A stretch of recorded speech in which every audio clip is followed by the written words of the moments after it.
Hello दोस्तों। अभी हम आज से स्टार्ट करेंगे एनसीईआरटी की सीरीज। ठीक है। सबसे पहले हम स्टार्ट करेंगे क्लास 6 की एनसीईआरटी से। ये देखो, इसमें क्या होगा, सबसे पहले परिचय है, सामाजिक विज्ञान एसएसटी है, उसका परिचय। सबसे पहले परिचय में कैसे, एचएसटी यानी सामाजिक विज्ञान के अंतर्गत सारी चीजें हैं, यानी कि भारत विश्व का भूभाग और निवास, एक तरह से जियोग्राफी समझ लो। अतीत के चित्रपट यानी कि इतिहास, हिस्ट्री हो जाएगी ये। ठीक है, ये ज्योग्राफी हिस्ट्री।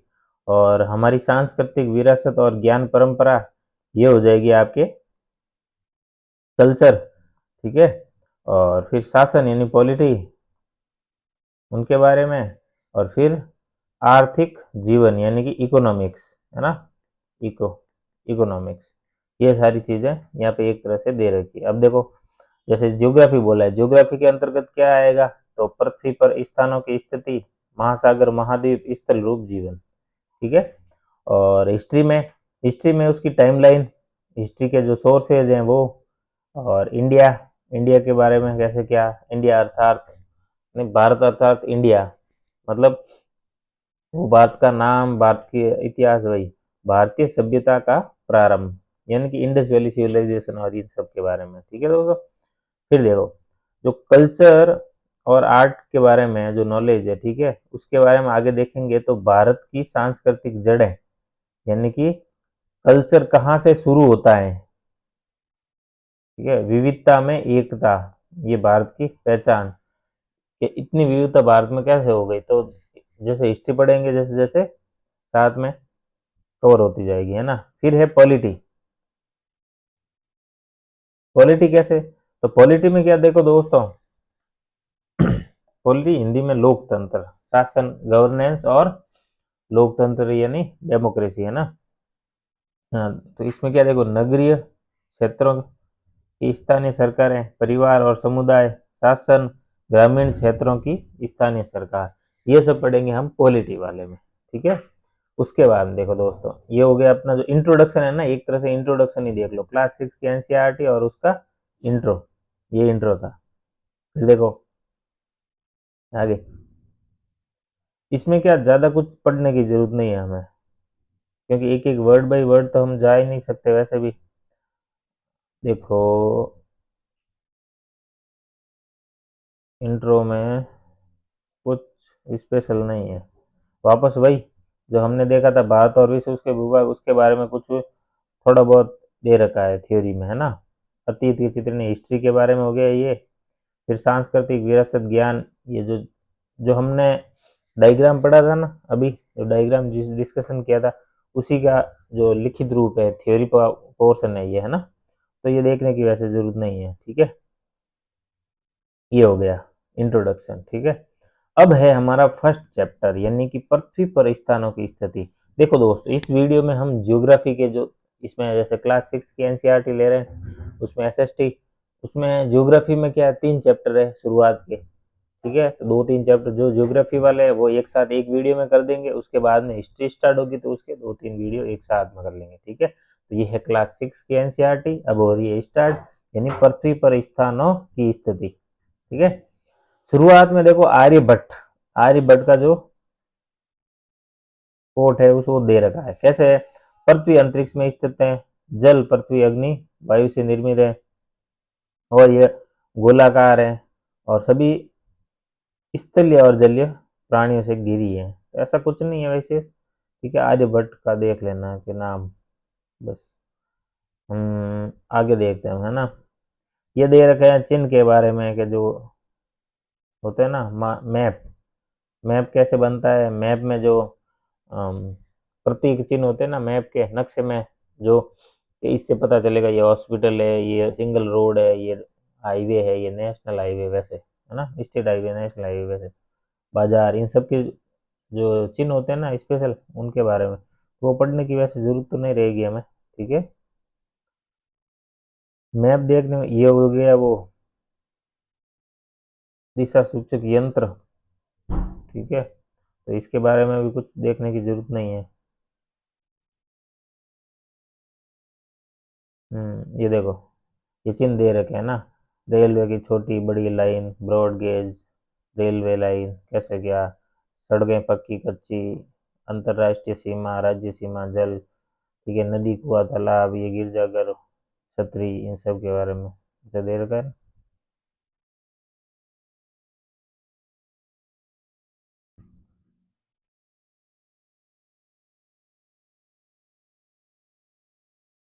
ठीक है दोस्तों, ये वैसे देखने की जरूरत नहीं है।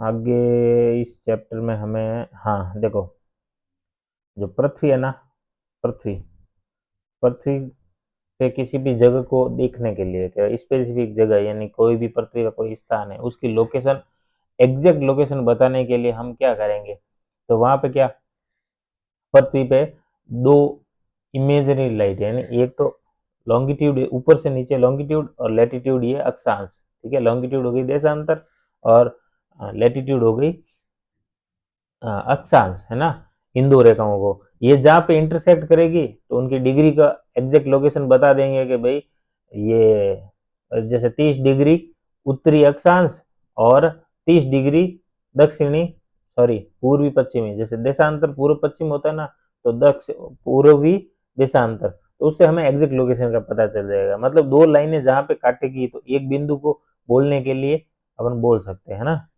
देखो जैसे ये पृथ्वी है, ठीक है, तो ये हो गई देशांतर और ये हो गई अक्षांश, ठीक है। अब देखो, मैं किसी भी, जैसे समझ लो भारत, भारत है ना,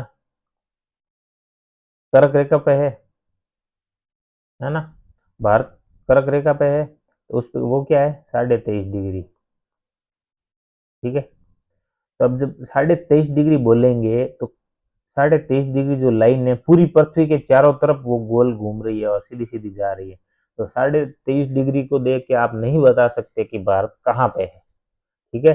इसके लिए आपको सिर्फ अक्षांश नहीं, साथ ही साथ में देशांतर भी देखना पड़ेगा, यानी कि ये ऊपर वाली लाइन, यानी कि भारत की जो है 82-30 वाली है, 82-30, ठीक है, ईस्ट, यानी कि पूर्वी देशांतर, ठीक है। तो ये एक तरह से दो लाइन जहां इंटरसेक्ट करेगी, तो एग्जैक्ट लोकेशन देखने के लिए हमें दो लाइनें चाहिए होगी, एक लाइन से हम नहीं बता पाएंगे। जैसे सिर्फ एक देशांतर होती तब भी नहीं बता पाते, क्योंकि जो ये 82-30 है, 82-30, ठीक है, वो ऊपर से नीचे तक कंटिन्यू वही चलेगी।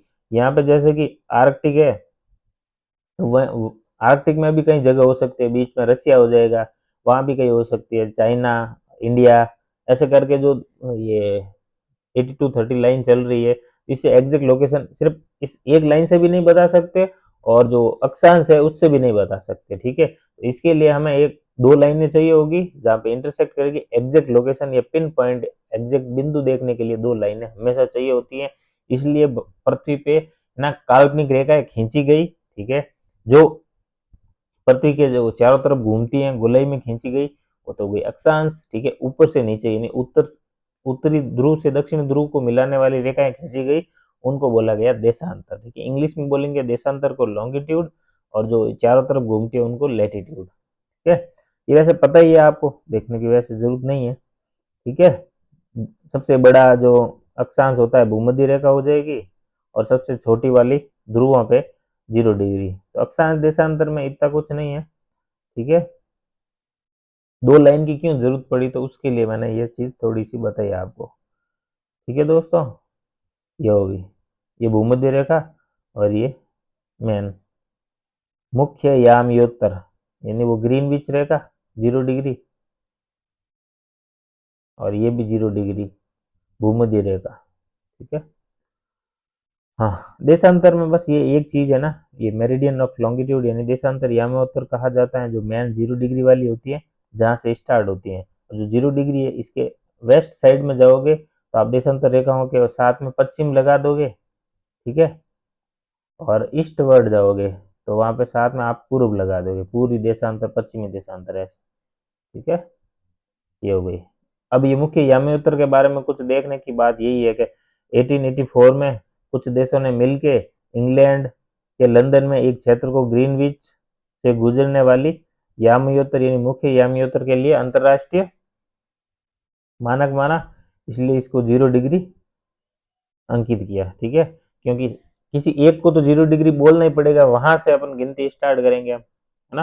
तो किसी एक को देखने के लिए 1884 में सारे काफी कुछ देशों ने मिलके इंग्लैंड के लंदन से जो रेखा गुजर रही है उसको 0 डिग्री माना, उसके बाद से हो गए। क्योंकि देखो इससे पहले भी यूं तो है नहीं कि जो 1884 में जब यामी उत्तर मुख्य 0 डिग्री डिसाइड हो गई उससे पहले कुछ था ही नहीं, इससे पहले से भी चल रही है, ठीक है।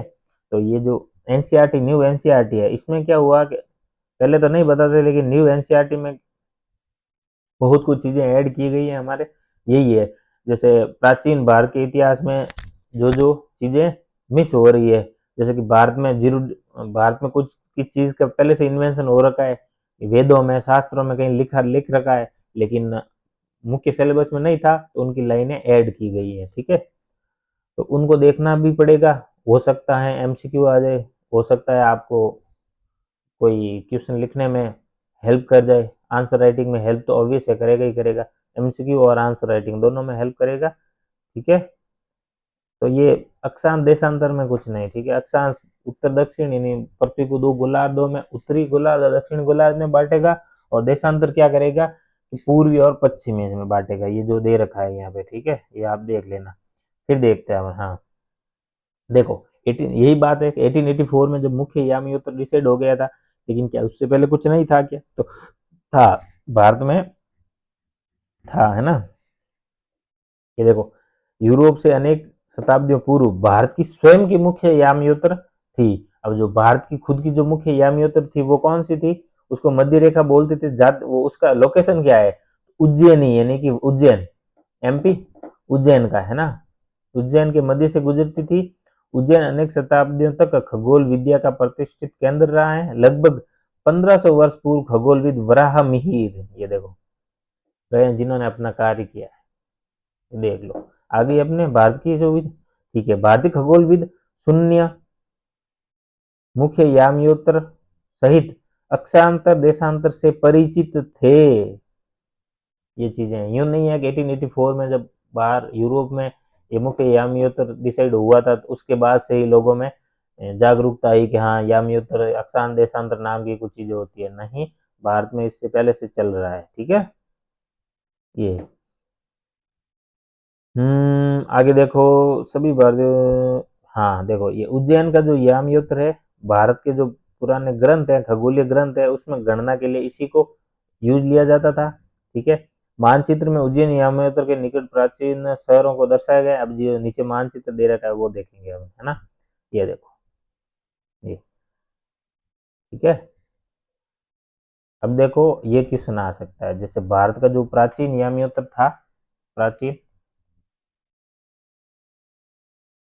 ठीक है, ये प्राचीन यामियोत्र या मध्य भारत का किसको मानते थे, जो उज्जैन से निकलने वाली है। तो आज के टाइम में उसको जैसे देशांतर है, जो आज का मुख्य देशांतर चल रहा है उसमें वो कितना डिग्री होगा। प्राचीन टाइम में तो हम इसको 0 मानते थे, लेकिन आज के टाइम में कौन सा है, ये देखो 75.8 डिग्री, ठीक है, पूर्वी देशांतर आज का ये है। इसी को हम पहले मुख्य यामियोत्र यानी हमारा 0 डिग्री मानते थे, और निकलता कहाँ से था, ये उज्जैन से, ठीक है। और पास में महिष्मति माहेश्वर ये भी दे रखा है।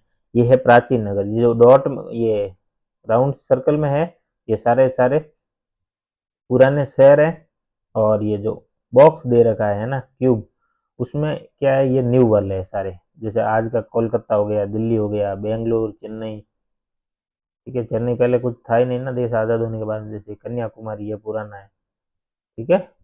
मुंबई, ये तो इस जो ये रेखा है इसके हिसाब से हमें क्या देखना है, जैसे रोहतक, ठीक है, ये दिल्ली के पास में, ये दिल्ली कुरुक्षेत्र, यानी इस रेखा के आज आज की जो हमारी मेन यामियोत्तर या जो हम अपना जो standard time Indian standard time यानी कि मुख्य यामियोत्तर से प्लस 5.30 यानी कि 5 घंटे 30 मिनट ज्यादा आगे चल रही है, ठीक है, वो मानते हैं 82.30, उसकी 82.30 है ना, ये हमारी मुख्य यामियोत्र है, ठीक है। तो उसको देखेंगे तो ये सारे जैसे कुरुक्षेत्र, दिल्ली, रोहतक, ये माल ये मालबंगरा नगर, ये सारे किस साइड में आएंगे?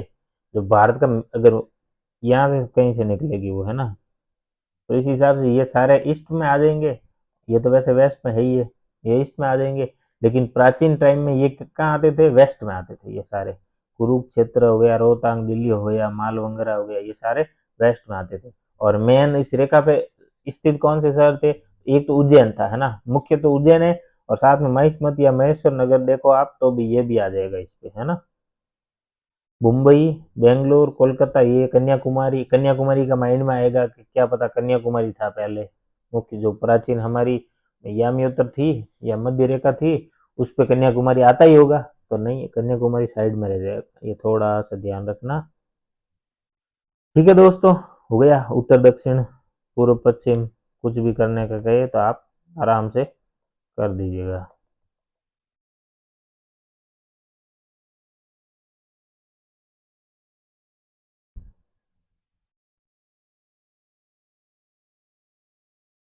हाँ, अब आगे देखेंगे, है ना। ये भारत का जो मैप हो गया, यानी कि भारत की स्थिति क्या है। भारत हकीकत में आज के टाइम में जो यामी अक्षांश देशांतर चल रहा है, उसके हिसाब से भारत की स्थिति लोकेशन क्या है, तो ये देखो, ये रहा। भारत का अक्षांश लगभग 8 डिग्री उत्तर से लगाकर 37 डिग्री उत्तर तक फैला है। ठीक है, ये, ठीक है, तो 8 डिग्री हो जाएगा लगभग, लगभग है ना, एग्जैक्ट नहीं है, ध्यान रखना। यहाँ से क्या हो गया, ये हो गया 37 डिग्री। ठीक है, ये भी उत्तर होगा, ये 8 डिग्री उत्तर, उत्तर ही है, क्योंकि भारत पूरा क्या है, जो नॉर्थ हेमिस्फीयर है उसमें ही है, उत्तरी गोलार्ध में आता है इसीलिए। देशांतर, देशांतर का क्या होगा, 68 यानी 68 डिग्री पूर्व से 97 डिग्री पूर्व तक फैला है। ये देखो, ये यहाँ, ठीक है, देखो ये 70 है, तो 70 से थोड़ा कम हो जाएगा, ये हो गया 68 डिग्री पूर्वी देशांतर। ठीक है, और ये कितना है, 97, 97 डिग्री पूर्वी देशांतर। ठीक है, ये भारत का जो विस्तार है वो हो जाएगा। ठीक है, उत्तर दक्षिण पूर्व पश्चिम। ठीक है, ये हो गया अपना। फिर आगे देखो, ये जैसे पहले क्वेश्चन पूछता था यूपीएससी में, खुद में भी आता था ये, जैसे टाइम जोन के बारे में होता था ना, कि इतने डिग्री पे आप खड़े हो, इतने डिग्री से वहाँ जाने में कितना चेंज हो जाएगा, अगर यहाँ से हवाई जहाज उड़ा और वहाँ गया तो फिर वो डिग्री के किस टाइम वहाँ पहुँचेगा, कैसे क्या है, इसके लिए कैलकुलेशन है पूरी। ठीक है, ऊपर ऊपर से समझना है हमें, तो देखो ये सीधा सीधा देखो, यही एक ध्यान रखना है, प्रति घंटा 15 डिग्री, हर एक 15 डिग्री, क्योंकि पूरी पूरी पृथ्वी के चारों तरफ घूमोगे आप। ठीक है, तो सर्कल कितना बनेगा, 360 डिग्री का बनेगा, 360 का सर्कल बनेगा। ठीक है, टोटल 360 का सर्कल है, लेकिन घंटे कितने हैं, 24 घंटे हमारे पास 24 है, क्योंकि जो मेन सर्कल में घूमने में घंटे तो 24 ही लगेंगे पूरा सर्कल करने में, घंटे 24 और डिग्री 360, तो एक घंटे में कितना, तो 15 डिग्री। ठीक है, तो एक घंटे में पृथ्वी कितना घूमती है, तो 15 डिग्री सफर तय करती है। तो एक तरह से दो लोकेशन के बीच का जो दे रखे हमें कि 15 डिग्री का डिफरेंस है, 30 डिग्री का डिफरेंस है, उस हिसाब से हम बता सकते हैं। अगर 15 का है तो एक घंटे का डिफरेंस आ जाएगा। ठीक है, 30 डिग्री का अंतर है तो फिर वो 2 घंटे का समय का अंतर आ जाएगा। ठीक है, 30 से 60 है तो 4 घंटे का, 60 से 120 है तो फिर 8 घंटे का, ऐसे। ठीक है, इसमें कुछ मुझे तो कुछ नहीं लगा, आप देख लेना, है ना, क्योंकि पूरी एक तरह से कैलकुलेशन है, पूरा डीपली समझने वाली। और ये बड़ा बड़ा जो था, एक घंटे में 15 डिग्री चलता है, वो तो हमें देख लिया, ये देखना होता है, इसके अलावा ऐसा कुछ नहीं है हमें देखने लायक। ठीक, फिर देखो, हाँ, अब इसमें क्या है तो वैसे कुछ नहीं, दे रखा है कि पोरबंदर में बैठा है एक बच्चा और एक तिनसुकिया में बैठा है, बात चल रही है कि हमारे यहाँ तो सूरज ढल गया, अंधेरा हो गया, आपके वहाँ कैसे, तो वो फिर क्या, मेरे यहाँ पर तो सूरज दिख रहा है, तो फिर वो क्यों है, कारण ये सब देखने की जरूरत नहीं। मैंने ये क्यों लगाया, हाईलाइट क्यों किया, तो ये है पोरबंदर और तिनसुकिया, यानी पोरबंदर गुजरात में, तिनसुकिया इधर असम, ठीक है, उधर असम में नॉर्थ ईस्ट साइड में, ठीक है। तो इन दोनों के बीच में आ जाए कितने डिग्री, तो हमें जो ये देशांतर विस्तार पड़ा है भारत का, यानी 68 डिग्री पूर्व से 97 डिग्री, यानी 97 डिग्री पूर्व, ये पूरा विस्तार है। लगभग 30 डिग्री है ना, लगभग 30 डिग्री, क्योंकि 68 एग्जैक्ट नहीं है, 97 भी एग्जैक्ट नहीं है, तो लगभग 30 डिग्री के करीब अपना विस्तार है। तो यहाँ से लगाकर वहां तक, यानी कि पश्चिम से पूर्व के बीच में कितना अंतर आ जाएगा, लगभग 30 डिग्री का। इसलिए ये 30 डिग्री तो डिपेंड, 30 डिग्री का मतलब जस्ट पहले कैलकुलेशन में पढ़ा था, 15 डिग्री का मतलब 1 घंटा, 30 डिग्री का मतलब 2 घंटा, समझे।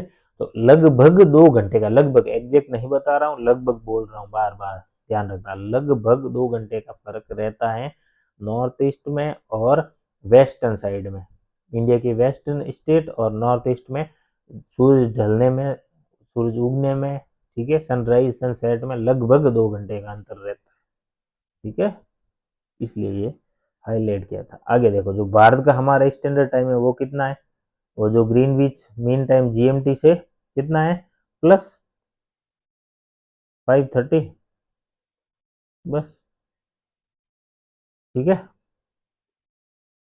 बाकी कुछ नहीं। ये देखो, ये जो पूरी दुनिया भर में जितने भी समय टाइम जोन है उनका मैप है ये, ठीक है, ये मैप आराम से देख लो। ये वैसे इसमें कुछ समझ में तो आएगा नहीं, मुख्य बात यही है कि जो यूएस है, यूएसए में कितने टाइम जोन है, तो 6, और रशिया में कितने हैं, तो 11। यूएसए के कितने हैं, 6, रशिया के कितना है, 11, ठीक है दोस्तों। देखो, ये तो है ही है, लेकिन जो ये टाइम जोन होते हैं ना, जिससे समय डिसाइड होता है, ये है ना समय, तो भारत का तो एक है, क्योंकि भारत का विस्तार इतना ज़्यादा नहीं, 30 डिग्री कुछ इस मतलब है, तो वैसे 30 डिग्री 2 घंटे का अंतर है, लेकिन फिर भी 30 डिग्री को आप इतना नहीं मानेंगे। रसिया देखोगे ना, देखो, ये देखो, इंडिया का तो इतना कुछ नहीं है, ये सिर्फ 2 घंटे का अंतर हो जाएगा। अब रसिया देखोगे तो कहाँ, रसिया इधर से उधर पूरा है, देखो, यूएस का भी काफ़ी बड़ा है एरिया, मतलब ये अक्षांशीय विस्तार है ना, अक्षांश में आप लंबाई नापोगे तो वो बहुत लंबी है ना, देशांतर देख लो, अक्षांश देख लो, ठीक है। तो इस हिसाब से क्या होता है, ये एक समय जोन नहीं रखे, इनको मजबूरी है ज़्यादा समय जोन रखना पड़ेगा, क्योंकि 5-5 6 घंटे का डिफरेंस आ जाएगा, और एक ही टाइम जोन रखेंगे तो फिर पूरे देश को मैनेज करने में दिक्कत आएगी। वैसे भारत में भी एक दिक्कत, भारत में भी ये चल रही है मांग कि क्या नॉर्थ ईस्ट का या इधर वेस्ट का, ऐसा करके कुछ टाइम जोन अलग रखना चाहिए, भारत में भी 2 टाइम जोन अपनाने चाहिए, नहीं चाहिए, ये भी एक डिबेट का विषय है। इसके ऊपर भी आप लिखिएगा, ठीक है, अपने मन से पूरा इस पे लिखेगा कि भारत को टाइम जोन की जरूरत है कि नहीं है, 2 टाइम जोन की अगर जरूरत है तो टाइम जोन 2 होने से क्या नुकसान है, क्या फायदे हैं, एक टाइम जोन के खुद के नुकसान और खुद के फायदे, प्रोज कॉन्स बोलते हैं ना जो, वो हर टाइम जोन के अपने अपने है ना, एक है तो फिर उसके भी कुछ फायदे हैं कुछ नुकसान है, और एक से ज्यादा होंगे तो फायदे नुकसान, और क्यों दिक्कत आ रही है, करना चाहिए नहीं करना चाहिए, इसके बारे में एक लेख लिखिएगा, है ना। क्वेश्चन आता है, आया हुआ है यूपीएससी में ये, इसीलिए मैंने बताया। हाँ, अब यहाँ पे आपके लिए काम ये है कि आपको पूरी लिस्ट, जो दुनिया के देश हैं हाईएस्ट से, जो ऊपर वाले मैक्सिमम 10, मतलब हाँ 10 देश बता दो आप, ऐसे 10 छोड़ो 5 बता दो, टॉप 5 कंट्रीज जिनके पास हाईएस्ट टाइम जोन है, ठीक है। तो आप लिस्ट कमेंट में जरूर देखना कि इसके बारे में रिसर्च कर देना। वैसे यहाँ पे तो इतना कुछ सिर्फ 2 दे रखा है, यूएस और रशिया का, इंडिया का तो एक है, हमें पता ही है। आगे देखते हैं, ठीक है। अब देखो, यहाँ दे रखा है, जो जीएमटी तो है ही है, जीएमटी 0 डिग्री मानिए, लेकिन 0 डिग्री के जस्ट ऑपोजिट 180 डिग्री होती है, 0 डिग्री के जस्ट पीछे की साइड में या बिल्कुल ऑपोजिट क्या होती है, 180 डिग्री, उसको क्या बोलेंगे, अंतरराष्ट्रीय तिथि रेखा, यानी कि डेट डिसाइड करती है वो, हमेशा ध्यान रखना, वहां से डेट डिसाइड होती है। अब इसमें क्या है, अब जो वो तिथि रेखा 180 डिग्री है, उस एक तो बात है कि वो सीधी लाइन नहीं है, ठीक है, ये देखो यहाँ पे ये वाली, ये वाली, ये देखो, ठीक है। एक तो ये सीधी लाइन नहीं है, तो पहली बात हो गया 180 डिग्री सीधी लाइन है तो नहीं, गलत है। अगर अलग अलग है तो वो भी सही बात है कि हाँ टेढ़ी मेढ़ी लाइन है। टेढ़ी मेढ़ी क्यों है? क्योंकि ये क्या है, एक तरह से देखो अंतरराष्ट्रीय तिथि रेखा है, डेड लाइन है। यहाँ से क्या होगा कि इस साइड में और इस साइड में, अब इस रेखा को देखोगे तो ये हो जाएगा ईस्ट और ये हो जाएगा वेस्ट, सही है ना, ईस्ट वेस्ट ही तो होगा। अब रेखा का ये ईस्ट हो जाएगा, ये हो जाएगा वेस्ट, ठीक है। इस साइड में देखोगे ना तो एक दिन पीछे चलेगा और ये साइड एक दिन आगे चलेगा, ये ध्यान रखना, एक दिन पीछे एक दिन आगे। तो कैसे, ये देखो, जब आप पूर्व की ओर उसको पार करते हैं, ठीक है, तो आप एक दिन घटाएंगे, पूर्व की ओर पार करते हैं तो एक दिन घटाएंगे, और जब आप पश्चिम की ओर इसको पार करते हैं तो एक दिन जोड़ेंगे। यानी कि अगर आप रविवार पे हो तो आप सोमवार मानोगे, यानी कि संडे, संडे पे हो तो आपको वो तिथि रेखा के जस्ट इस साइड में आओगे, वेस्ट साइड में, यानी पश्चिम की ओर पार करके जाओगे तो आपको वहां पे मानना पड़ेगा कि भाई पश्चिम की साइड में मंडे है और पूर्व की साइड में यानी कि वेस्ट ईस्ट साइड में, पूर्व की साइड में संडे है। तो ये आपको रहेगा। ये देखो एक लाइन में एमसीक्यू आने की पॉसिबिलिटी रहती है, आता है, ठीक है। 10 साल में एक बार, 5 साल में एक बार ऐसा क्वेश्चन आता है तो फिर वो क्या होता है, अगली अगले अटेम्प्ट से सब पढ़ने स्टार्ट कर देते हैं। लेकिन ये क्या है, सिर्फ एक सिंगल लाइनर ही तो है कि डेट लाइन में वेस्ट साइड में जाओगे तो एक दिन प्लस, इस साइड में जाओगे तो एक दिन माइनस। रीजनिंग में भी हो सकता है इसका यूज ऐसे, ठीक है।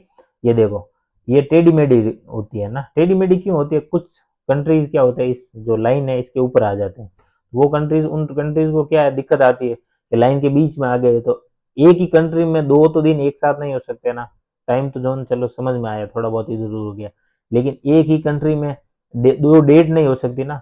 इसलिए क्या किया, या तो कंट्रीज ने, कुछ कंट्रीज ने तो पूरा अपने आप को ईस्ट वर्ड यानी पूर्व की ओर कर दिया कि भाई हम तो पूरा के पूरा पूर्व की ओर एक दिन पीछे चलेंगे, और किसी ने कहा कि भाई हम वेस्ट साइड में है तो वो फिर पूरे के पूरे वेस्ट साइड में आ गए। तो फिर उनके बीच में लाइन को यूं टेढ़ा मेढ़ा करके घुमाया गया ताकि डेट में कंफ्यूजन नहीं हो, डेट में थोड़ी सहूलियत रहे, ठीक है। ये था, बाकी कुछ बड़ा रीजन इसमें नहीं था, ठीक है। तो ये हो गया देशांतर। अब फिर जो नदी मुहाना, मुहाना किसको बोलते हैं, जहाँ पे नदी समुद्र में मिलती है वो, ठीक है। हाँ ये एक और बात है क्योंकि क्वेश्चन आते हैं, ठीक है। एक बार क्वेश्चन क्या आया था यही कि नॉर्थ ईस्ट में जो नागालैंड और मणिपुर है यहाँ की कोई लोकेशन थी, और साथ में बता दिया ये वापस तमिलनाडु या शायद कर्नाटक की कुछ लोकेशन थी, इनको बता दिया और पूछ लिया कि वहाँ से चल के रवाना होके आप जब जो कर्नाटक तमिलनाडु की जो भी लोकेशन है वहाँ पे पहुँचोगे तो मिनिमम मिनिमम आपको कम से कम कितने स्टेट पार करने कंपलसरी होंगे, कम से कम कितने स्टेट आप पार करोगे। तो मैप को अच्छे से समझना, अच्छे से देखना वो भी जरूरी है। और ये भी बार बार क्वेश्चन आता है जो भारत की भी समय रेखा है, भारत की खुद की जो समय रेखा है, ठीक है, वो समय रेखा यानी 80 to 30 डिग्री, तो वो कहाँ से निकल रही है, उसके ऊपर स्थित कौन कौन से नगर हैं, शहर हैं। तो मैप को अच्छे से देखना, ये चीजें तैयार करना, ये वैसे 1 घंटे भर में सारी चीजें तैयार हो जाती है, भारत की तो हो ही जाएगी ना। जैसे ये कर्क रेखा है तो भारत के कौन कौन से स्टेट से गुजरती है, कौन कौन से स्टेट की जो कैपिटल है वो इसके ऊपर है, तो ये तो सारी चीजें पता होती है, ठीक है, क्वेश्चन भी आते हैं इनसे।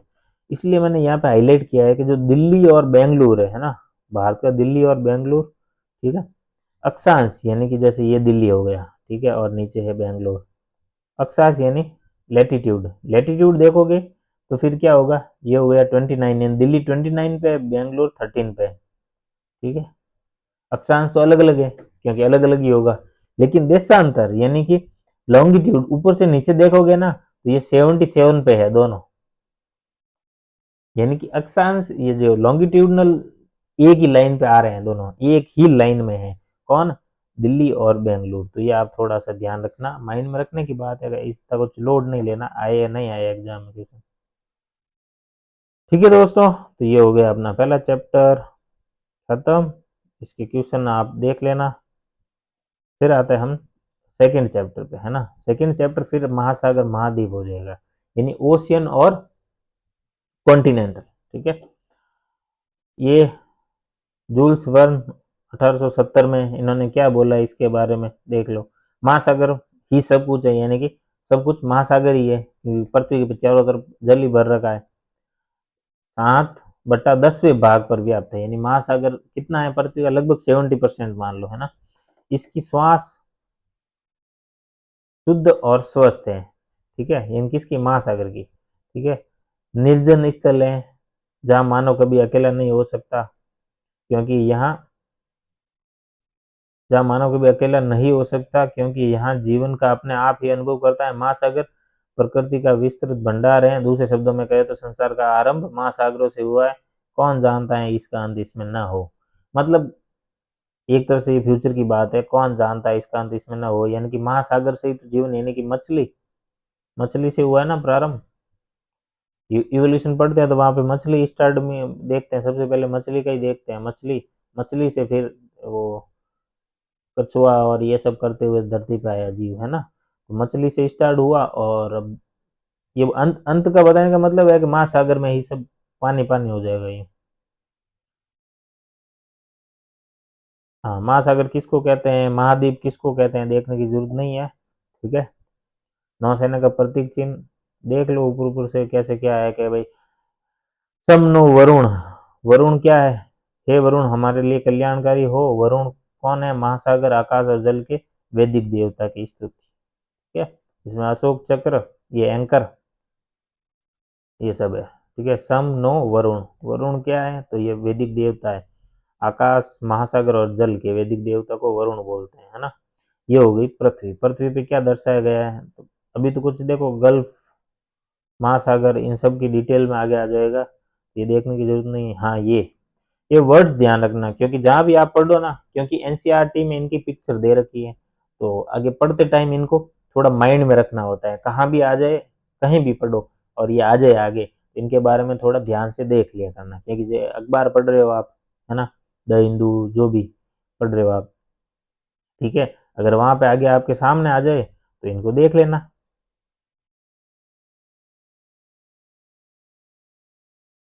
ठीक है, जैसे प्रवाल भित्ति, shark, sperm whale, sperm whale का वो जो इसकी परफ्यूम में काम आती है ना, इसकी उल्टी जो बोलते हैं, वो वाली, है ना। और समुद्री एनिमोन, तारामीन, डॉल्फिन, ठीक है, ये भी प्रवाल है ना, प्रवाल के बारे में। पेंगुइन, शैवाल, देखो शैवाल, एम्परर पेंगुइन और बोनियर समुद्री टर्टल, इनके बारे में कहीं भी आपको दिखे तो थोड़ा देख लेना, क्योंकि पिक्चर दे रखी है इनकी। ठीक है, एनसीईआरटी से आते हैं क्वेश्चन, है ना, इसीलिए देख रहे हैं ना एनसीईआरटी। फिर है महासागर। ठीक है, अब समुद्र किसको बोलेंगे, महासागर, सागरों में पाए जाने वाले जो भी जीव हैं उनको समुद्री, सॉरी समुद्र नहीं, समुद्री, यानी कि समुद्र में पाए जाने वाले जीव। ठीक है, तो सागर महासागर में जो पाएंगे उनको। वनस्पति जगत क्या है, वनस्पति जगत क्या है भाई, वनस्पति जगत हो गया पेड़ पौधे। ठीक है, प्राणी जगत क्या हो गया, जीव जंतु, बस, ऐसा कुछ है नहीं देखने लायक यहाँ।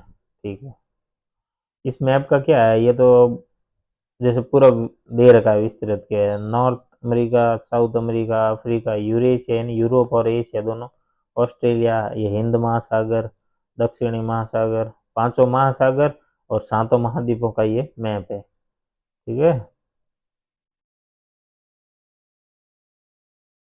भारत का आ गया अपना मैप। भारत का मैप में क्या, ये अरब सागर, बंगाल की खाड़ी, लक्षद्वीप, अंडमान, ये तो सबको पता ही होता है लगभग।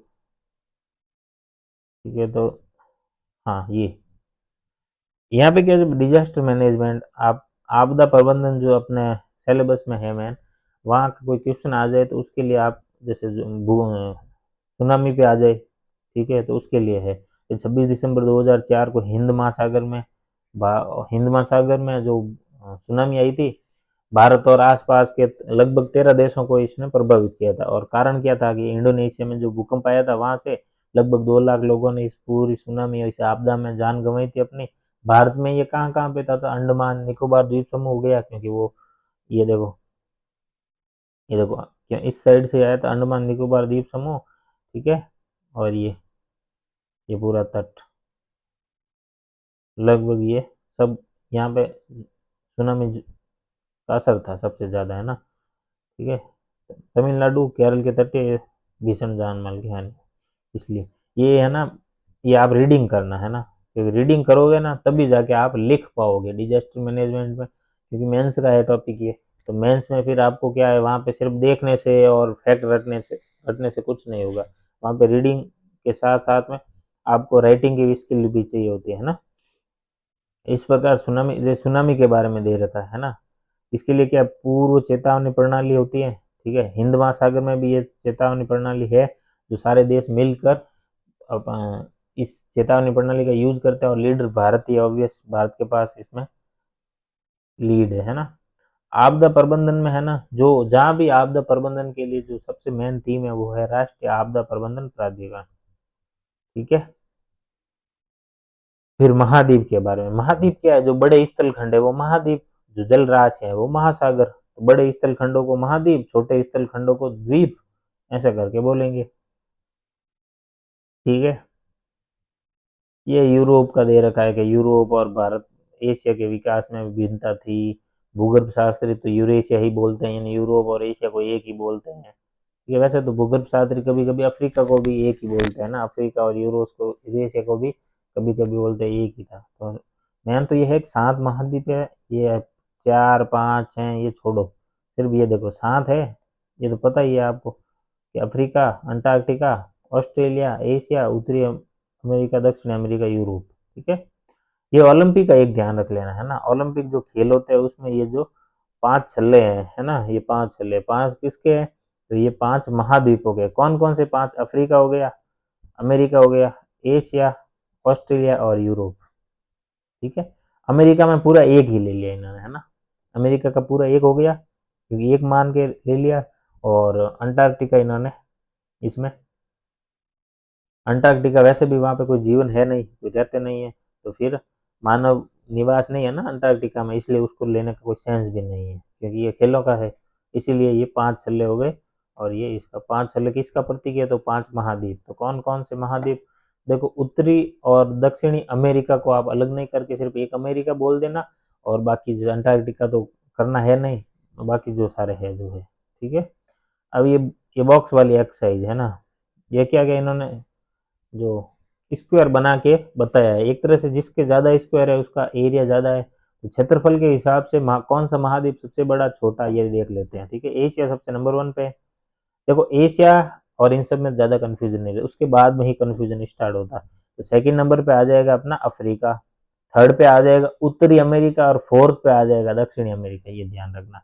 अब भाई बात फिफ्थ की, फिफ्थ सिक्स और सेवंथ, सेवंथ का फिर भी याद रह जाएगा सबसे छोटा ऑस्ट्रेलिया, ठीक है। कंफ्यूजन रहेगा यूरोप और अंटार्कटिका में, तो ध्यान रखना अंटार्कटिका बड़ा है, यूरोप थोड़ा छोटा है, ठीक है। 5वें नंबर पे अंटार्कटिका, छठे पे यूरोप और 7वें पे ऑस्ट्रेलिया, ऐसे करके आप देख लोगे। और द्वीप तो वही है जो महाद्वीपों में शामिल नहीं है, तो छोटे हैं, जिनकी गिनती महाद्वीपों में कहीं नहीं हुई तो वो द्वीप है, बस, ठीक है। हाँ, ये देख लो विश्व का सबसे बड़ा द्वीप कौन सा है, तो ग्रीनलैंड, ग्रीनलैंड उत्तरी अमेरिका के साथ में लटका हुआ है ना, गर्दन लटकी हुई जैसा दिख रहा है, वो ग्रीनलैंड, ठीक है। भारत के सबसे बड़े 10 राज्यों के क्षेत्रफल को जोड़ोगे तब जाके वो ग्रीनलैंड के बराबर बनेगा, ये एक तरह से उसका दोनों का तो क्या बोलते हैं तुलना, ठीक है। भारत में 1300 से अधिक द्वीप हैं, बंगाल की खाड़ी उस साइड में कौन सा है, अंडमान निकोबार, और अरब सागर में लक्षद्वीप समूह, ठीक है। मेन मुख्य तो ये 2 समूह है, ऐसे द्वीपों की संख्या देखेंगे तो लगभग 1300 करीब, है ना।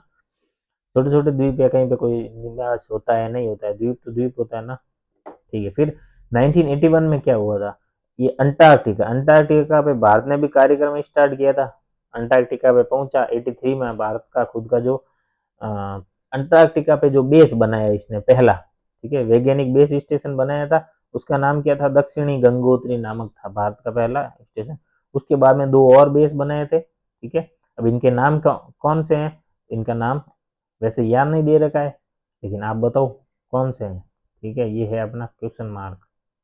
कमेंट बॉक्स में आपको ये 2 बेस के स्टेशन है, ठीक है, इनका नाम आपको कमेंट बॉक्स में देना है, ठीक है। लगभग 40 दलों वाले लोग, मतलब वैज्ञानिकों का दल है 40 का, वो वहाँ पे रहता है और उसका कंटिन्यू अंटार्कटिका का अन्वेषण कर रहा है, ठीक है। वहाँ एक पुस्तकालय, डाकघर भी है, वो छोड़ो, ठीक है।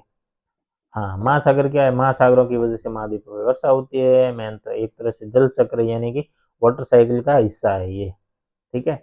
दुनिया भर में ऑक्सीजन का आधार, ठीक है। वनस्पति, महासागर की जो वनस्पति होती है, महासागर के अंदर यानी कि ओशियन के अंदर जो ये वेजिटेशन होता है, वनस्पति जगत होता है, उससे क्या होता है, लगभग दुनिया की जितनी चाहिए होती है उसकी आधी ऑक्सीजन कहाँ से मिलती है, तो महासागरों से मिलती है। महासागरों को पृथ्वी का फेफड़ा कहा जाता है। अमेजन से कंफ्यूजन होंगे आप, अमेजन का, ठीक है, आगे और डिटेल में देखते जाएंगे, क्योंकि तो अभी 6 स्टार्ट हुई है, 7, 8, 9, 10, 11, 12, वहां तक जाते जाते, ठीक है, कौन फेफड़ा कौन किडनी सब क्लियर हो जाएगा, ठीक है। अभी यहाँ पे यही देखो आप कि महासागरों का बारे में क्या कह रखा है कि लगभग आधी ऑक्सीजन महासागरों से मिलती है, तो इनको पृथ्वी का फेफड़ा बोलते हैं। फेफड़ा ऑक्सीजन ही लेने, भरने, छोड़ने में काम आता है, इसलिए। हाँ, ऑक्सीजन लेने में, हाँ, छोड़ना तो निकल गया, ठीक है। महासागर अनेक प्रकार से मानव जाति को प्रभावित करते हैं, ऐसे कर करा के, अरे छोड़ो, इसमें कुछ देखने लायक नहीं है। हाँ, संयुक्त राष्ट्र ने क्या कहा है, यानी यूएन, संयुक्त राष्ट्र मतलब यूएन, यूएन ने 8 जून को विश्व महासागर दिवस घोषित करवाया। क्या, 8 जून को विश्व महासागर दिवस, ठीक है। और जो पॉल्यूशन वगैरह हो रहा है उसके बारे में कुछ, तो ये जो पैराग्राफ है इसको आप रीड करना, ये आपको आंसर राइटिंग में थोड़ी हेल्प करेगा, ठीक है। ये एक फैक्ट था, ये हाईलाइट किया मैंने, देख लेना आपके भाई। दक्षिणी गोलार्ध की तुलना में उत्तरी गोलार्ध में स्थल भाग अधिक है, यानी कि नॉर्थ हेमिस्फीयर है, जो नॉर्थ वाला जो पृथ्वी का गोलार्ध है, ठीक है, उसमें क्या है, उसमें ज्यादा है लैंड, ठीक है। किसके कंपैरिजन में, दक्षिण के कंपैरिजन, यानी कि साउथ के कंपैरिजन में नॉर्थ में लैंड ज्यादा है, बस। आपको मैप देखोगे तो इक्वल लगेगा लगभग, लेकिन ये देखो, ये 0 डिग्री, ये 0 डिग्री कहाँ से जा रही है, देखो। अब बताओ, ये देखो लैंड ऊपर ज़्यादा है ना, इधर थोड़ा कम है, बस, ठीक है। ये हो गया दूसरा। अब देखते हैं तीसरा चैप्टर, यानी स्थल रूप और जीवन, यानी कि लैंड फॉर्म एंड लाइफ, इनके बारे में, ठीक है। अथर्ववेद में, अथर्ववेद का जो भूमि सूक्त है, यानी पृथ्वी के लिए श्रोतम है भूमि सूक्त अथर्ववेद का, उसके बारे में उसने क्या, पृथ्वी को माता और हम उनकी संतान है, ऐसा करके कुछ कहा है। तो पृथ्वी कौन से वेद में, कौन से वेद के कौन से सूक्त में कहा गया है कि पृथ्वी मेरी माता और हम पृथ्वी की संतान, तो आप ध्यान रखना, अथर्ववेद भूमि सूक्त, ठीक है। फिर आगे आ जाते हैं, ठीक है। ये तो लाइन मैंने अंडरलाइन इसलिए की क्योंकि आप ये थोड़ी चीज देख लेना, क्योंकि एनसीईआरटी में लाइन एज इट इज दे रखी है, तो थोड़ा देखना तो बनता है ना, कि छोटा नागपुर, झारखंड के छोटा नागपुर से निकल के आप प्रयागराज और फिर उत्तराखंड के अल्मोड़ा तक पहुंचोगे, फिर रास्ते में कौन कौन सी स्थलाकृतियाँ आती हैं वो आप मैप में देखना, उसको लिखना, ताकि कुछ क्वेश्चन आ जाए तो आप लगभग थोड़ा दूसरों से, जिसने ये नहीं देखा या नहीं पढ़ा, उनसे तो एज में ही रहोगे, दूसरों से प्लस पॉइंट रहेगा ना आपका, ठीक है। हाँ, अब एक ये साइड में अल्टीट्यूड का दे रखा है, तुंगता, हिंदी में तुंगता, इंग्लिश में अल्टीट्यूड, मतलब ऊंचाई, समुद्र तल से जो ऊंचाई है उसके लिए अल्टीट्यूड का वर्ड का यूज किया जाता है, ठीक है।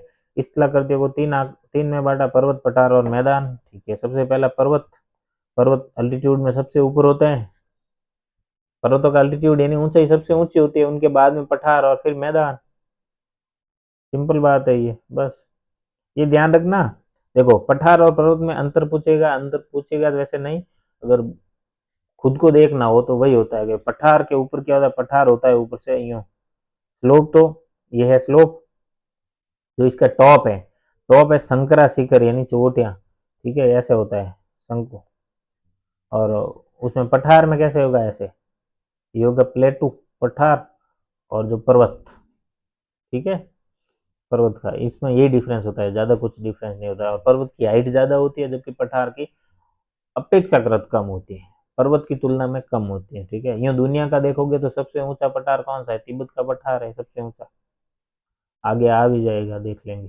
ठीक है, वर्षण, बारिश, वर्षण, वर्षण में क्या, वर्षा, हिमपात और ओले गिरना, इन सबको वर्षण, वर्षण का मतलब गिरना एक तरह से, उसमें कुछ भी हो सकता है। वर्षा मतलब पानी गिरेगा तो वर्षा, ठीक, हिम बर्फ गिरेगी तो हिमपात, और ओले गिरेंगे तो ओलावृष्टि या ओला गिरना, जो भी। ठीक है, हाँ ये ध्यान रखना है। एक जैसे इनके बारे में आ गया तो अब आप देख लो क्या देखना है, यही देखना है। देखो एवरेस्ट, तो एवरेस्ट के बारे में फैक्ट देख लेना, एकांकागुआ देख लेना कहाँ पे है, जैसे आगे आ जाएगा। किलीमंजारो, ब्लांक यूरोप का, अफ्रीका, कंचनजंगा भारत वाला, अनाईमुड़ी भी ये केरला। ठीक है, ये कौन सा कहाँ पे है, और जो भारत विभिन्न जो पर्वत श्रृंखलाएं हैं उनके हाईएस्ट जो चोटियां हैं, ये वैसे पर्वत शिखर है ना, ये सारे गिरी श्रृंग मतलब पर्वत शिखर यानी चोटियां, पर्वत की सबसे ऊंची वाली, तो इनके बारे में है। ठीक है, हाँ देखो ये दे रखा है। जैसे कि एवरेस्ट, एवरेस्ट कहाँ पे है? तो नेपाल और तिब्बत के बॉर्डर पे। कंचनजंगा कहाँ पे है? तो ये भारत सिक्किम, भारत का सिक्किम और नेपाल के बॉर्डर पे आ जाएगा। ठीक है, फिर है ये एका, ये जो दो पर्वत श्रृंखलाएं ना, एंडीज के, क्या, हाँ एंडीज के बारे में दे रखा है। एंडीज कहाँ पे है? तो दक्षिण अमेरिका में एंडीज है। ठीक है, उसकी सबसे ऊंची चोटी कौन सी है? तो एकांकागुआ, एकांकागुआ किसकी? तो एंडीज की। ठीक है, फिर है किलीमंजारो कहाँ पे है? तो अफ्रीका में, पूर्वी साइड में। ठीक है, अफ्रीका है जो इसके ईस्टर्न साइड में। ठीक है, किलीमंजारो।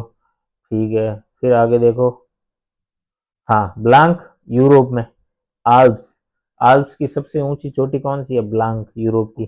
फिर अनाईमुड़ी देखोगे ना तो दक्षिण भारत की सबसे ऊंची चोटी है अनाईमुड़ी। ठीक है, अनाई शिखर भी बोलते हैं इसको केरला में। ठीक है,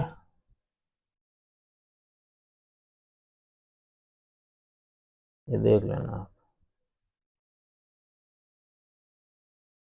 फिर है पर्वतीय वन, जो पर्वतों के ढालों पे होते हैं वो पर्वतीय वन। ठीक है, मॉस, तो देखो मॉस इंपॉर्टेंट है, इस पे क्वेश्चन आ रखा था पहले, मॉस के बारे में क्वेश्चन आ रखा था, है ना। मॉस का क्या है कि ये फूल और जड़ नहीं होती है इसमें, हरा पौधा होता है, और मखमली स्पंज होता है ना, स्पंजी टाइप मखमली होता है, तो उसको मॉस बोलते हैं।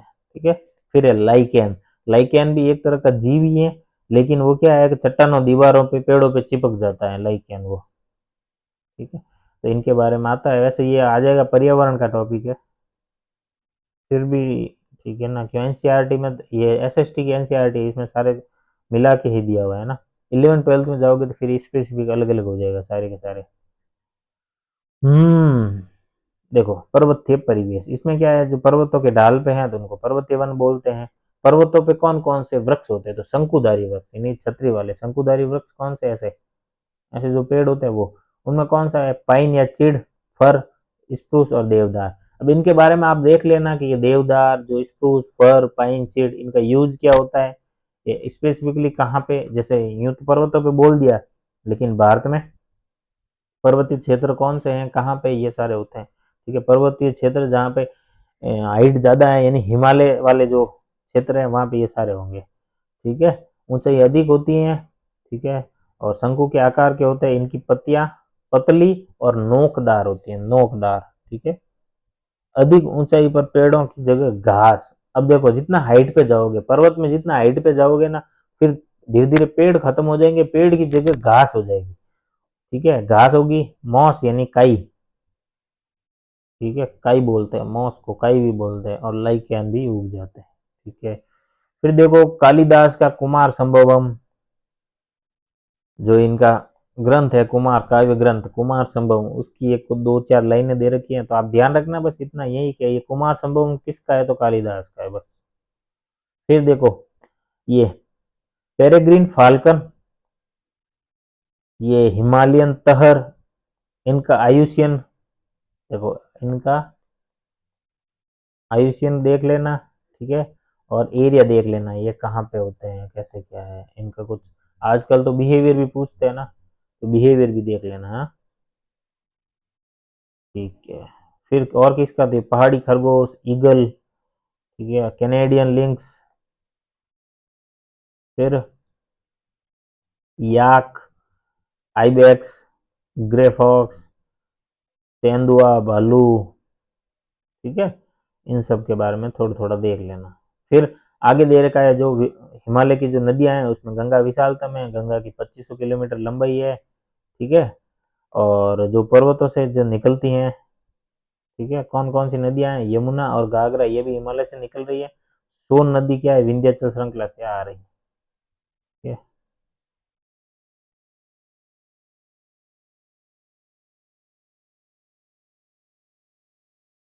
ठीक है, ये देखो सीढ़ीदार या वेदिका कृषि, ये सीढ़ीदार वेदिका, ये क्या होता है, पर्वतों की ढाल पे यही कृषि होती है, ठीक है। तो इसका ध्यान रखना। एग्रीकल्चर में ये जो नाम आता है ना, स्लोप वाली एग्रीकल्चर, वेदिका कृषि या सीढ़ीदार कृषि, तो आप कृषि कृषि पढ़ोगे चैप्टर, उसमें ये पर्वतों की ढाल में कौन सी खेती होती है, तो यही होती है, क्योंकि पानी रुकता नहीं, रोकना भी नहीं, थोड़ा थोड़ा करके ऐसे रोक लिया जाता है जितना रुकना होता है ना, बाकी सब ऊपर ऊपर से बह के चला जाएगा ज़्यादा जो पानी होगा, ठीक है। फिर पर्वतीय जीवन, इनके बारे में दे रखा है, ठीक है। ये भूभाग मतलब भूमि ही का भाग, घाटी, दो पर्वतों के बीच का निचला स्थान घाटी, ठीक है। यहाँ पे नदी या जलधारा बहती है, इसमें ऐसा कुछ नहीं है देखने लायक, ये तो पता ही होता है ना आपको सबको। फिर देखो पर्वतीय जीवन में है ना, पर्वतीय जीवन यानी पर्वतीय जो लोग हैं तो उनका मुख्य व्यवसाय या मुख्य आय का स्रोत क्या होता है, तो ये पर्यटन होता है, ठीक है, पर्यटन। और पर्यटन में क्या है, ये जो एडवेंचरस गेम है ना, साहसिक खेल होते हैं ना, स्काई डाइविंग, ये स्काइंग, हाइकिंग, पर्वतारोहण, पैराग्लाइडिंग, ऐसे सब करके होता है, ठीक है। फिर ये देखो दो नाम, बछेंद्री पाल और अरुणिमा सिन्हा, इन दोनों के बारे में, इन दोनों ने एवरेस्ट चढ़ा था। अरुणिमा सिन्हा के बारे में तो स्पेशल बात है कि इन्होंने एक पैर गंवा दिया था, यानी एक पैर से चढ़ी थी, ठीक है। सबसे पहले ये चढ़ी थी अपनी बचेंद्री पाल 1984 में, ठीक है, एवरेस्ट पे, है ना। फिर उसके बाद में 2013 में ये अरुणिमा सिन्हा चढ़ी, दोनों को पद्मश्री मिला, लेकिन बचेंद्री पाल को पद्म भूषण 2019 में दे दिया गया था, ठीक है। और जो अरुणिमा सिन्हा है ये अंटार्कटिका की विंसिन ग्रीसरंग, यानी ये विंसिन चोटी पे भी जाके आई है, अंटार्कटिका की है, तो ये विंसिन, ये ध्यान रखना। हाँ, आप ऐसे नहीं है, मजाक में मत लेना, अंटार्कटिका की पर्वत चोटी के बारे में ज़्यादा कुछ जानकारी नहीं मिलती। क्वेश्चन भी है तो वैसे बहुत सारी चोटियाँ, उनके नामकरण भी कर रखे हैं, लेकिन क्वेश्चन आता नहीं है। आएगा तो भी क्यों आएगा, क्योंकि अरुणिमा सिन्हा ने एवरेस्ट के अलावा और कहाँ पे, एवरेस्ट का सबको पता ही है, उसके अलावा कहाँ पे, सीधा आ जाएगा विंसिन पर्वत चोटी है, वो कहाँ पे स्थित है, आंसर अंटार्कटिका, बस। हाँ, ये आकस्मिक बाढ़, अचानक से कोई बादल वगैरह फट जाता है, उससे बाढ़ आ जाती है। भूस्खलन, लैंडस्लाइड, ठीक है। हिमस्खलन, ये जो पर्वत में से बर्फ अचानक से गिर जाती है ना, वो, ठीक है, एवलांस बोलते हैं ना, एवलांस। भूस्खलन ये रहा, देखो पर्यटक बहुत ज्यादा, कारण क्या है यही बता रहे, पर्यटक अनियंत्रित, भारी हिमपात, ठंडा मौसम, बादल फटना, ये सारी चीजें कहाँ पे होती है, तो ये सारी चीजें कहाँ की विशेषता है, पर्वतों की विशेषता है, ठीक है। फिर देखो आगे आते हैं ये एवरेस्ट के बारे में। एवरेस्ट क्या है, विश्व का सबसे ऊंचा शिखर है, पहली बात, उसकी ऊंचाई क्या है, 8,849 मीटर, ठीक है। लेकिन नेपाल में और तिब्बत में दो अलग अलग नामों से जानते हैं, एक तो हो गया चोमोलुंगमा, और नेपाल वाले इसको सागर माता बोलते हैं, यानी कि चोमोलुंगमा जगत जननी और सागर माता मतलब आकाश देवी। वैसे सागर माता वर्ड की तरफ जाओगे तो लगेगा कि भी सागर का सिर है, इसलिए सागर माता, लेकिन आप थोड़ा इमोशनल मत होना, इस वर्ड को ही ध्यान रखना, जो दे रखा है वही है बस, ठीक है, लॉजिक मत ढूंढना यहाँ पीछे, मतलब लिटरल मीनिंग पे तो मत जाना ना कम से कम, क्योंकि वहाँ की भाषा का हो सकता है। आकाश देवी, सागर माता मतलब आकाश देवी, और चेमोलुंगमा मतलब जगत जननी, ये दो नाम है इनके, किसके, एवरेस्ट, ठीक है। तो तिब्बत में कैलाश पर्वत कहाँ पे है, तो वो भी तिब्बत में है, ठीक है। हिंदू, बौद्ध, जैन और बौन, बौन क्या है, तो बौन तिब्बत का प्राचीन धर्म था, वहां पे था। फिर पठार, अब पठार का मैंने बताया था प्लेटो, प्लेटो यानी सागर की तरह एक तरह से ऊपर से संकीर्ण होके सपाट होता है ना। फिर दुनिया का सबसे बड़ा पठार कौन सा, तो तिब्बत का पठार, ठीक है, और दूसरा दक्षिणी पठार। फिर आगे देखो तिब्बत के पठार के बारे में औसत ऊंचाई देखो 4,500 मीटर है। कुछ कुछ पर्वत श्रृंखलाएं हैं जिनकी इतनी ऊंचाई मतलब आप उनको मानेंगे तो पर्वतों में, लेकिन इतनी ऊंचाई नहीं है इनकी। ठीक है, इसको विश्व की छत भी बोलते हैं, किसको, तिब्बत के पठार को। ठीक है, और हाँ, चंडीगढ़ से कन्याकुमारी 2500 किलोमीटर लंबा है, और उतना ही लंबा क्या है, तिब्बत का पठार। फिर है मध्य दक्षिण भारत में दक्कन का पठार है, भारत का खुद का जो सबसे पुराना है, ज्वालामुखी से निर्मित है, काली मिट्टी। ठीक है, फिर है पर्वतों की तरह पठार भी खनिज, सबसे बड़ी बात खनिज स्पेशल, खनिज यहाँ पे बहुत सारे मिलते हैं आपको। ठीक है, खनिजों में देखने की लायक क्या हो जाएगी बात, ये विश्व की बड़ी बड़ी खानें ये पठारों में ही मिलेगी। पूर्वी अफ्रीका के पठार में क्या है, सोने और हीरे की खानें। भारत के छोटा नागपुर के पठार में क्या है, लोहा कोयला मैग्नीज। अगर ध्यान से एनसीईआरटी पढ़ते जाओगे तो ये सारी चीजें आपको इजीली प्रिपेयर्ड हो जाएगी, और अगर आप एनसीईआरटी को इग्नोर करोगे तो फिर थोड़ा मुश्किल होगा, है ना, क्योंकि जो गाइड वाली बुक्स होती हैं वो बहुत बड़ी बड़ी होती हैं। ठीक है, पहले तो देख के ही उनको सर चकरा जाता है।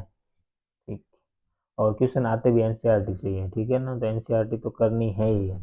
ठीक है, विश्व भर में पठारों का पर्यावरण बहुत विविधपूर्ण है, पठार के बारे में ये दे रखा है। ठीक है, कृषि कृषि यानी एग्रीकल्चर बहुत कम होती है, लेकिन जहाँ पे काली मिट्टी होती है वहां पे एग्रीकल्चर हो जाएगी। ठीक है, क्योंकि काली मिट्टी क्या है, उपजाऊ होती है।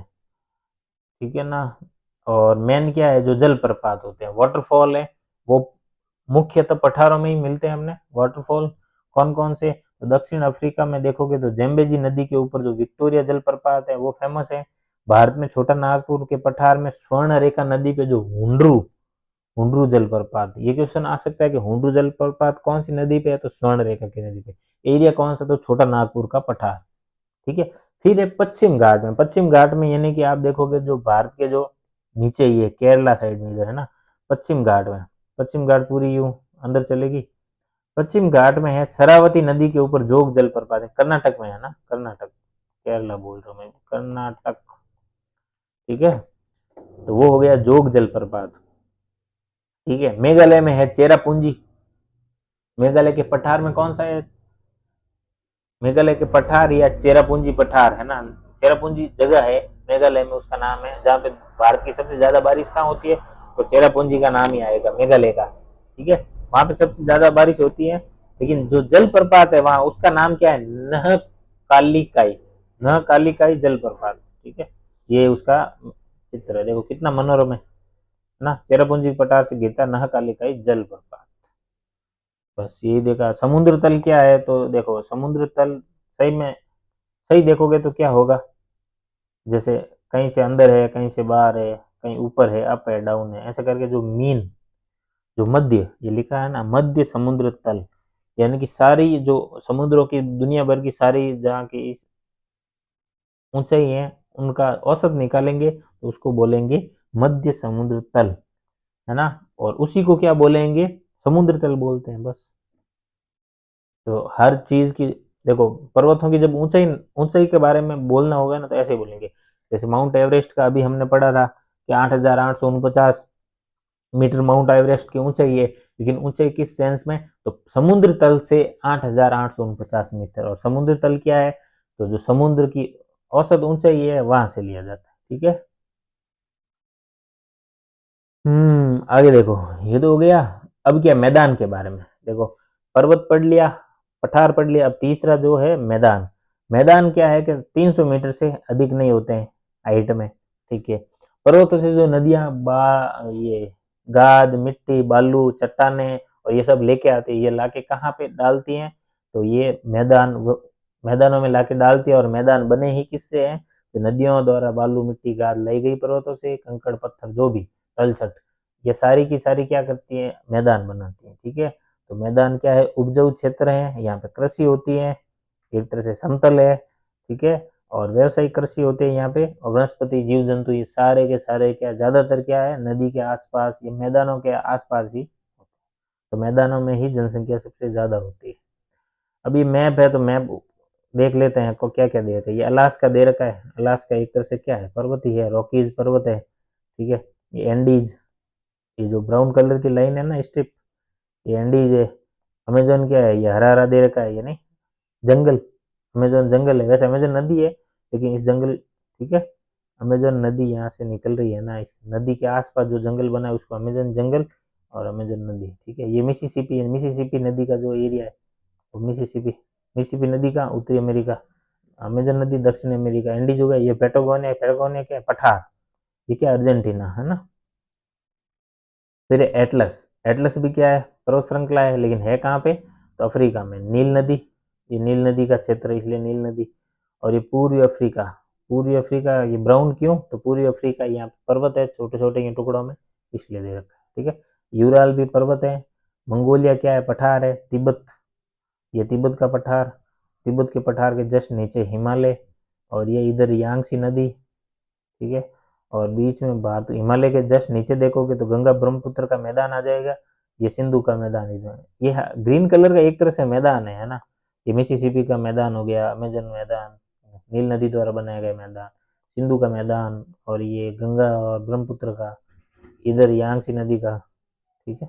ऐसा करके इस मैप में सब कुछ दे रखा है। तो ये मुख्यतः देखो इन नदियों के बारे में देख लेना आप, क्योंकि जब वर्ल्ड ज्योग्राफी पढ़ोगे तो खूब सारी नदियां हैं, तो कौन सी पढ़नी है हमें, हमें क्या पता चलेगा कौन सी इंपॉर्टेंट है, तो फिर कैसे पता चलेगा, यही पता चलेगा कि एनसीईआरटी में दे रखी है, उनको तो पढ़ना ही है, एनसीईआरटी वाली इंपॉर्टेंट है बस, और कहाँ से।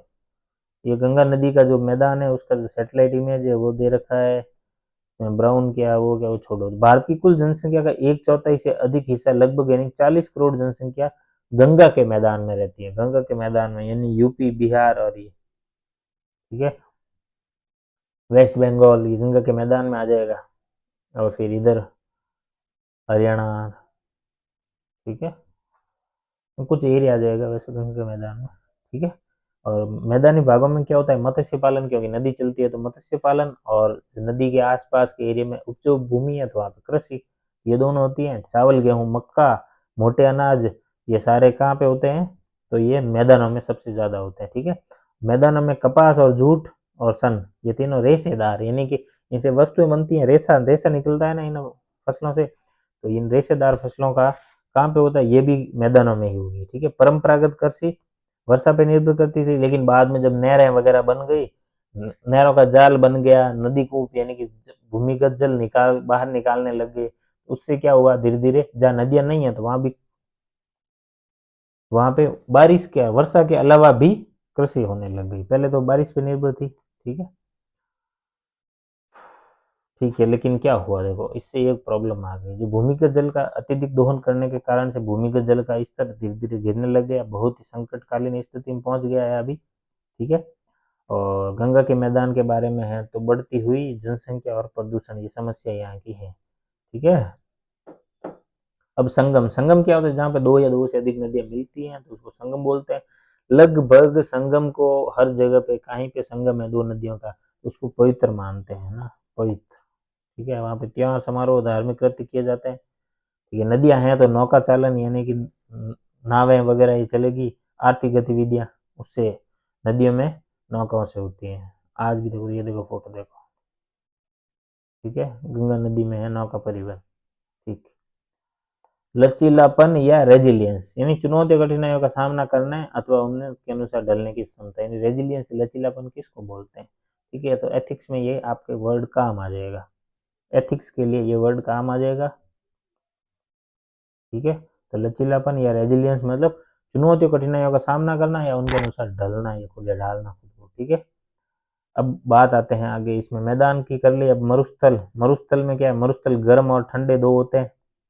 गर्म दुनिया में सहारा और थार का मरुस्थल, ये एग्जाम्पल गर्म के हो गए, और ठंडे के कौन सा हो गया, तो गोबी का मरुस्थल ठंडे में आ जाएगा। वैसे तो विशेषज्ञ क्या अंटार्कटिका महाद्वीप को भी ठंडा ये मरुस्थल ही मानते हैं ना, ठंडा, ठीक है।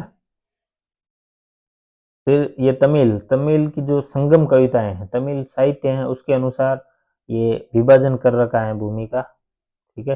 जैसे कुरंजी, कुरंजी किसको बोलेंगे, पर्वतीय क्षेत्र, और वहां पे मुख्य व्यवसाय क्या होता था, आखेट संग्रह, ठीक है। फिर मुल्लई, मुल्लई यानी घास के मैदान या वन, ठीक है। तो वहां पे क्या होता है, घास का मैदान है, और वन है तो पशुपालन। मरुदम यानी उपजाऊ कृषि के मैदान तो कृषि। नेयदल यानी कि तटीय मैदान, नेयदल यानी तटीय मैदान, तटीय मैदानों में क्या होगा, मत्स्य पालन होगा, समुद्री यात्राएं होगी। पाले, पाले मतलब शुष्क या मरुस्थल प्रदेश जहाँ पे घुमंतु होते हैं। लगभग युद्ध रथ, है ना, वो एक तरह से तमिल संगम के अनुसार ये अलग अलग विभाजन है भूमियों के। ठीक है दोस्तों, तो ये हो गया अपना तीसरा चैप्टर, एनसीईआरटी क्लास 6 चैप्टर 3 स्वाहा। अब चैप्टर 4 अपन कवर करेंगे इतिहास में। Okay friends, thank you.